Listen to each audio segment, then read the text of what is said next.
Homeopathic plan of treatment में जिस भी बीमारी के पेशेंट को लेते हैं हम, उस बीमारी, ये जो मान लो किसी पेशेंट को एक्स डिजीज है, एक एग्जांपल लिख सकते हो, मान लो उसको एक्स डिजीज है। अब इस एक्स डिजीज का अपना मेंटल होता है और इस एक्स डिजीज का अपना क्या होता है जी, फिजिकल होता है। अब ये मेंटल दो पार्ट में डिवाइड कर सकते हैं, मेंटल जनरल, मेंटल पर्टिकुलर। क्यों अजीत, राइट? राइट। अब इस फिजिकल को दो पार्ट में डिवाइड कर सकते हैं, फिजिकल जनरल, फिजिकल पर्टिकुलर। ठीक। तो ये होम्योपैथिक प्लान ऑफ ट्रीटमेंट, ये जो होम्योपैथी में हम लोग इसको ठीक करते हैं किसी पेशेंट को, homeopathic plan of treatment.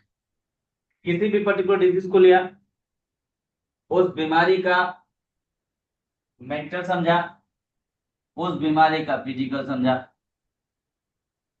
Mental को भी दो पार्ट में डिवाइड किया, उस बीमारी का मेंटल जनरल समझा, उस बीमारी का मेंटल पर्टिकुलर समझा, फिजिकल जनरल समझा और फिजिकल पर्टिकुलर समझा।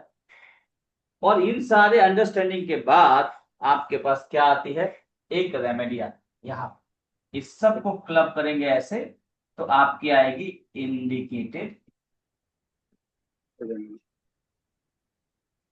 मेडिसिन। ये पूरा plan of treatment, indicated remedy. अब आई, ये ग्राफ बना लेना, बड़ा मजा आएगा आप समझाने के लिए।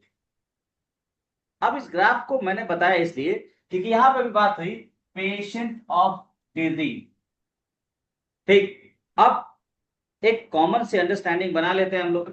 मान लीजिए हमारे पास पेशेंट आया, एक कॉमन अंडरस्टैंडिंग है, एक कॉमन अंडरस्टैंडिंग है। मान लीजिए हमारे पास पेशेंट आया, कि हमारे पास एक पेशेंट आया मतलब कैंसर का,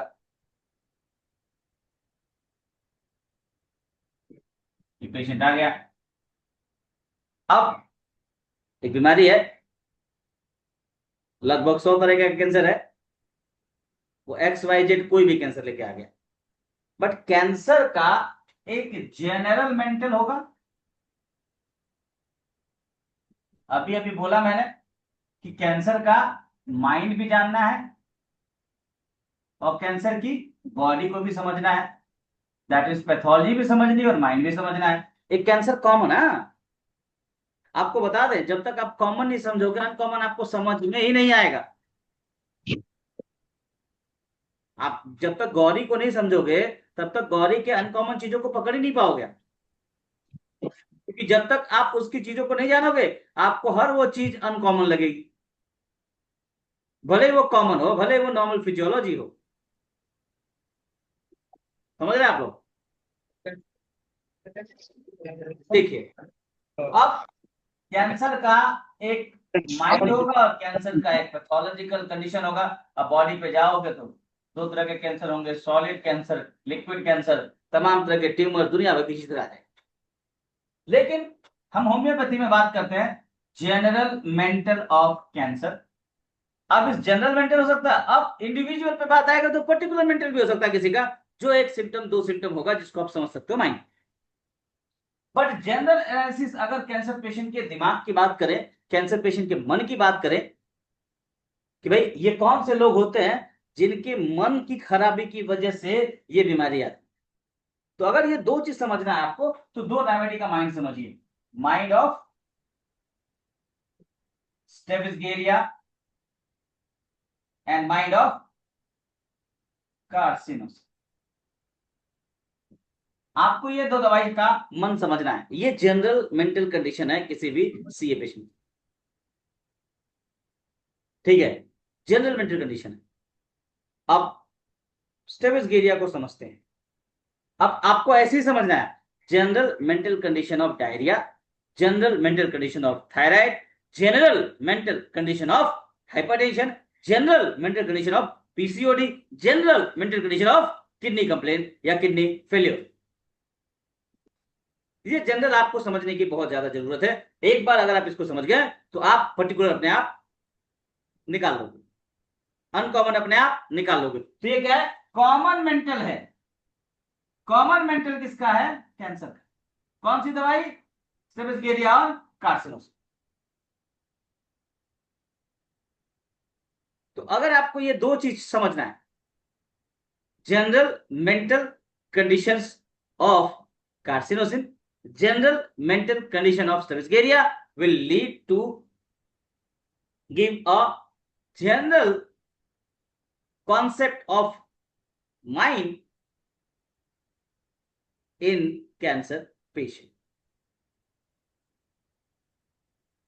तो थोड़ा बड़ा एक्सपेक्ट, देखिए ये सारी चीजें आपको समझनी पड़ेगी सर, इसके अलावा कोई रास्ता नहीं है।